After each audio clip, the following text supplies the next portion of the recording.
This is why all over the world, all the politicians go and kiss the ring of the Holy Father and bow down and kiss the ring. Why? Because he's the Holy Father.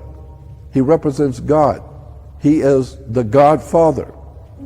We're talking Rome. We're talking powerful occult orders of secret societies, Opus Dei. It's a trick. The whole entire world is a business.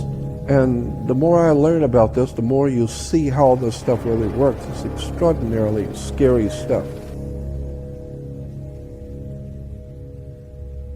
The Vatican's behind all of this stuff, way behind all of this stuff at the Vatican. You better go back and look at the real powers behind the world throne. That's the Vatican. You better go back and check out the Jesuits. Jesuits are really behind a lot of this stuff. I mean, get the movie Godfather 3, the third one in the series.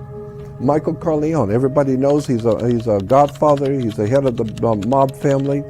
And in the very beginning of Godfather 3, he's being anointed with a sword in New York as a member of the Knights of Malta. Yeah, it's in the movie. He's right in the church, and the cardinal is anointing Michael Corleone into something called the Knights of Malta. The Knights of Malta are a very powerful secret society operating behind and for the Catholic Church. They're connected to something called Opus Dei, the work of God, Opus Dei. And Opus Dei, CIA, NSA, all of these alphabet agencies are connected to the Knights of Malta, which is a Catholic institution. And it makes sense because Rome, America, is the new Holy Roman Empire. I mean, Caesar, where did Caesar rule the empire from in Rome? He ruled from a place in Rome called Capitoline Hill. Capitol Hill. And in the reference books, you can read in the history books where Caesar in the morning would go up on the hill.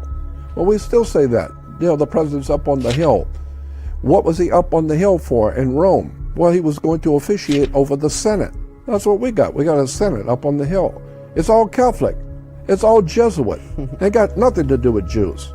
We're talking Vatican, the Holy Father. This is why all over the world, all the politicians go and kiss the ring of the Holy Father and bow down and kiss the ring. Why? Because he's the Holy Father. He represents God.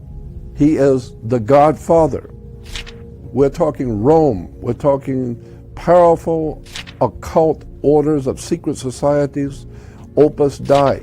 They're the people Rome gave birth to something called P2, Propaganda Due.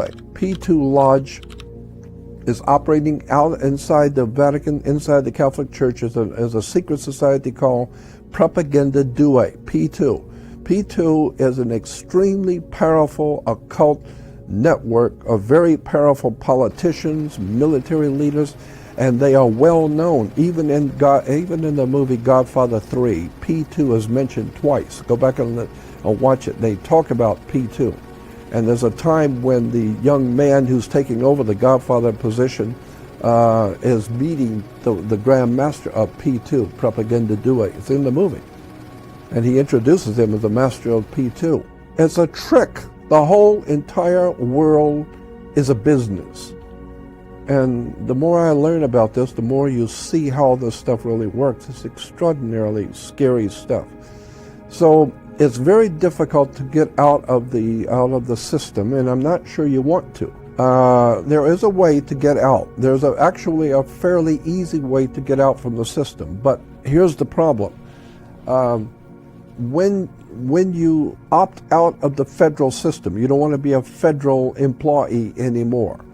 You can become a state citizen. This is what was going on before and during the Civil War. Before the Civil War and during the Civil War, people in America were called state citizens. And the way the country was set up back in 1776, every man, woman, and child in this country was considered a sovereign, meaning you had the same power in you, as an American, you had the same power of a king of England. You were a sovereign. That's why In the cowboy movies, you've seen how many movies, the John Wayne cowboy movies, well, the cowboys are riding into town with guns. They didn't have to have a permit.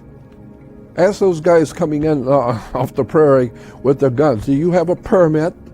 Why? Because cowboys could wear guns. Why? Because you're a sovereign. Under maritime admiralty law, the way the country was founded, you're a sovereign. Sovereign means you're a king.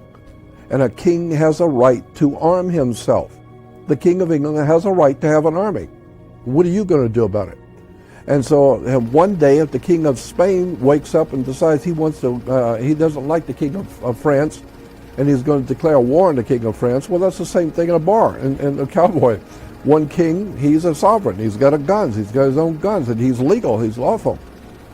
And he's decided he doesn't like you. And you're another king. So now you got two kings, and they've got and now they've got a bad situation here. Well, go out in the street and solve it. Why? Because that's like the movie High Noon. Cowboys could go out in the street in America in front of the sheriff and draw on each other. Why? Because the law says that you were a sovereign.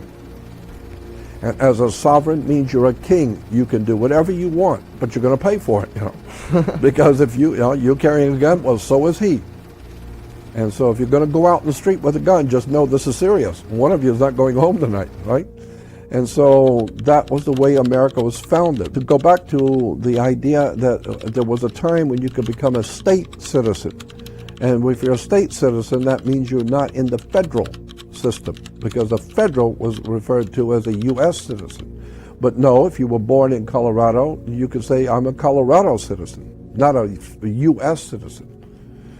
And so you can do the same thing today. You can become a state citizen today in America. And once you do, you're out of the federal system completely. And the federal government no longer has any jurisdiction over you at all, period. I mean, if you have a wife and your baby and your kid is in my house and he's acting up, I can't discipline him. Why? Jurisdiction. He's not mine, he's yours. If anybody's going to do anything, you, not me, because I don't have jurisdiction. Well, that's the way the government works. If you're a state citizen, the federal government does not have jurisdiction, and they know it. So they just leave you alone.